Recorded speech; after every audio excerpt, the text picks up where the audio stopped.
Hey everyone, welcome back to another layout update. First order of business we're going to talk about is the finished tunnel. Well, I say finished of sorts. I got the main part of it finished and painted, and plan to put grass on it at a later date. But for right now, I'm just enjoying running trains through it.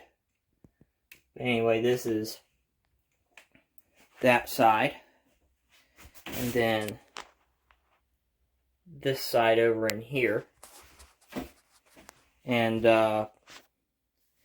one of these days, I do plan to put grass down and things like that. But for right now, I'm really enjoying running trains through it. It really adds a lot onto the layout, more than just a blank void back in here. But it's really fun to see trains go through it. So with that in mind, we're going to move on to a couple of new purchases. So for some good news, AGR 445 finally got completed. After I made the previous State of the Layout video, I, believe it or not, went through yet another hiccup with this thing. So the lights that I had ordered from Athearn came in, and I finally installed them and made sure everything worked before putting the hull on, and it did. And I could run the lights, blow the horn, and all that good stuff, and it would work. But as soon as I put the hull back on, it shorted out. So my hypothesis, or what I think happened, is probably a better word, what I think happened is some of the wires got smushed, and they touched a part of the decoder that they weren't supposed to touch, and it shorted out that way. But I wound up getting another engine because it got to the point where I just couldn't trust myself with that other engine, and I wound up getting another engine similar to the one that I had been working with to put the 445 hull on. But anyway, we're going to start it up. We've got forward light, the horn, and the bell.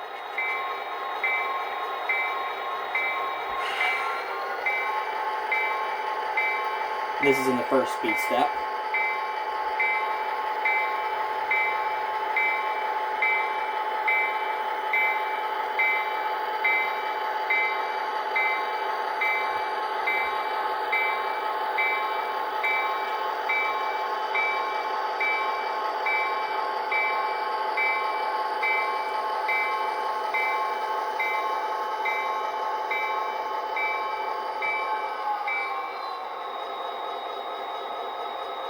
I'm going to reverse it, and you can't really see it right off, but the backlights are kind of wonky from me putting them in. They're not really straight, but the less I have to fool with this thing, the better. I'm satisfied with it. So, I'm going to back it up. Love the sound of that horn, by the way.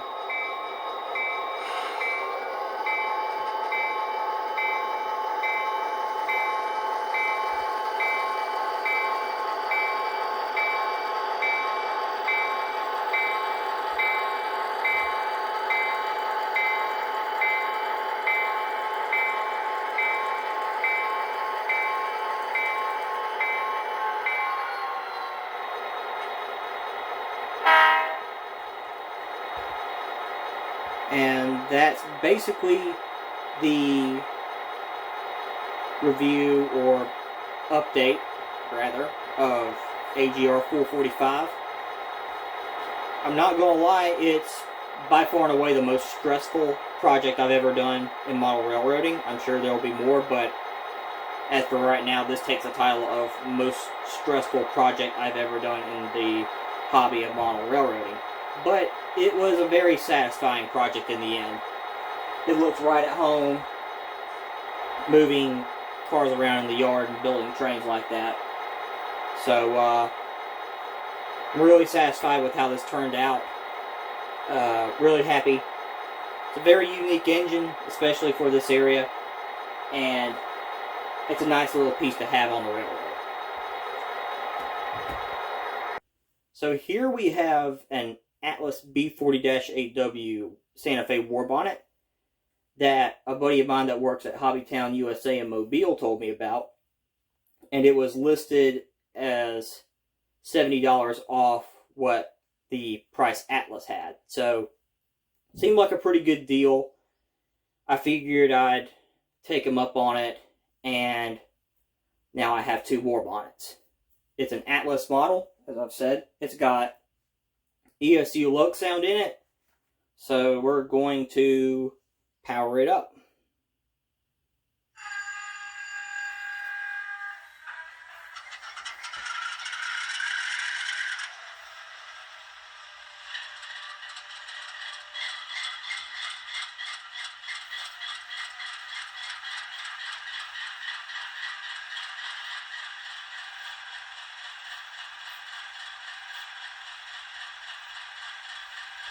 So that's it powered up. One thing I do like about ESU as compared to Tsunami is that you have to manually power this engine up, and it seems like a small difference, but it kind of adds realism and more control in a way. You can choose which engines you want to turn on and turn off, and you can still keep the realistic startup sound as opposed to just muting it. But anyway, horn. The bell comes on automatically, and it's got flashing dish lights. We're going to go forward.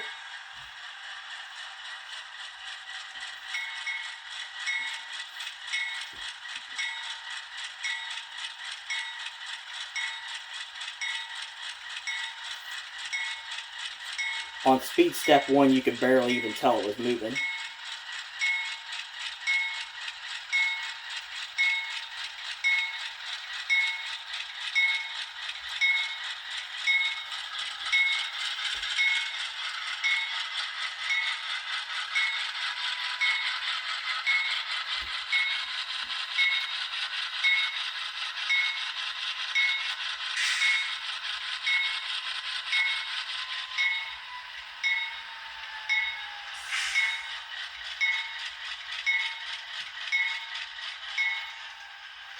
Now we're going to go in reverse.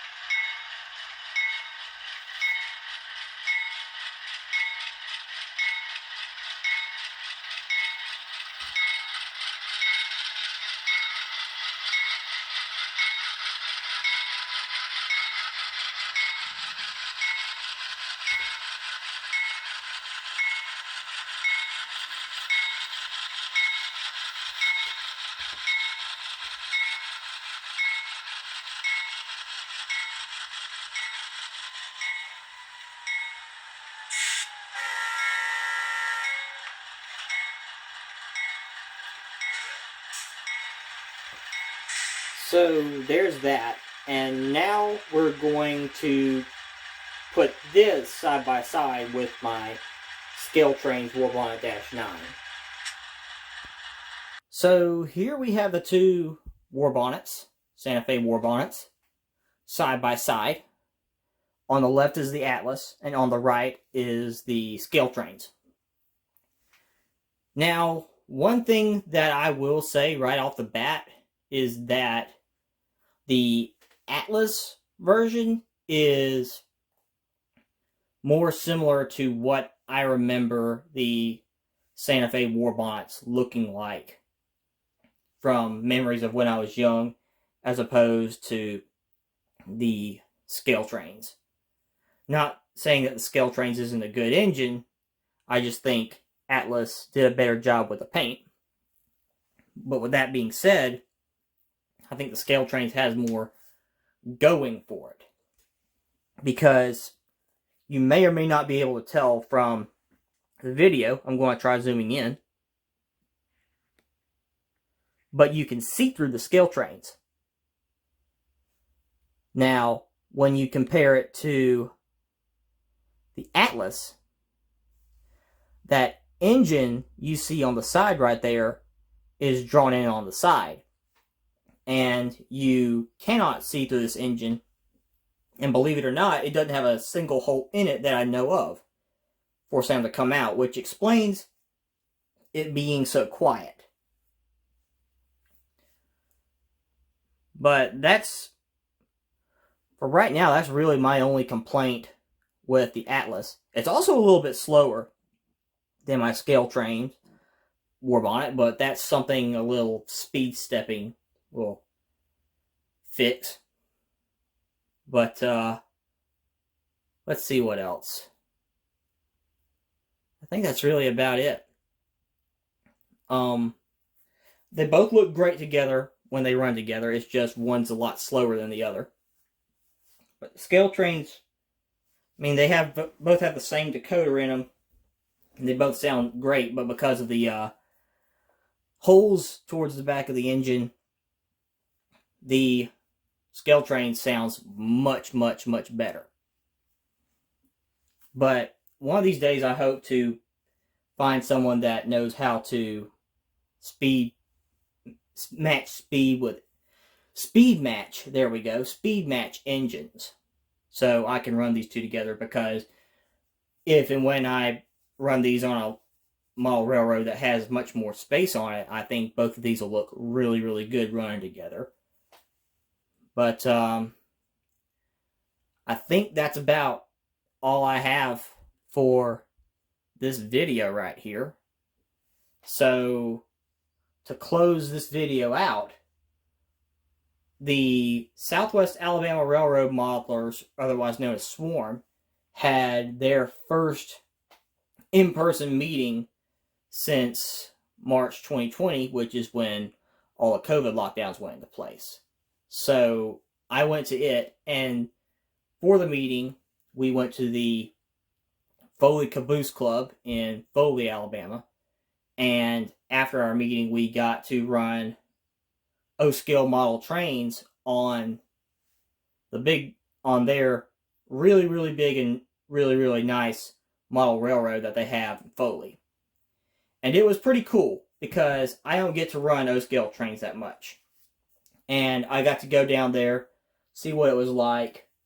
They also had a few things such as signals and automated switches that I kind of hope to implement in the future as do-it-yourself projects on my model railroad.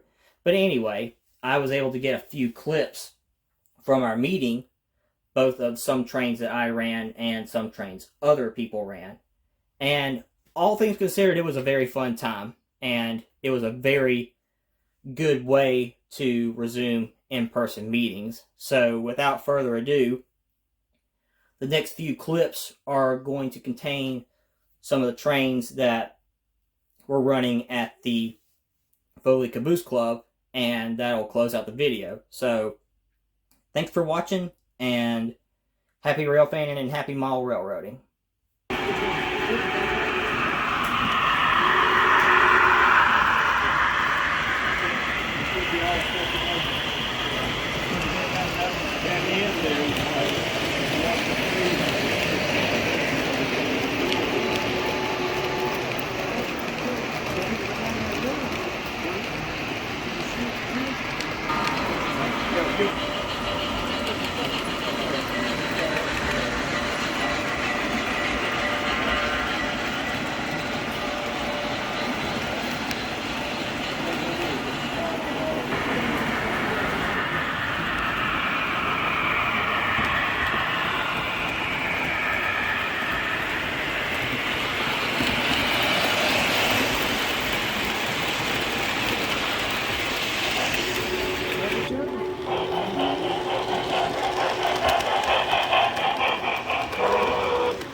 Run, yours look great. Yeah.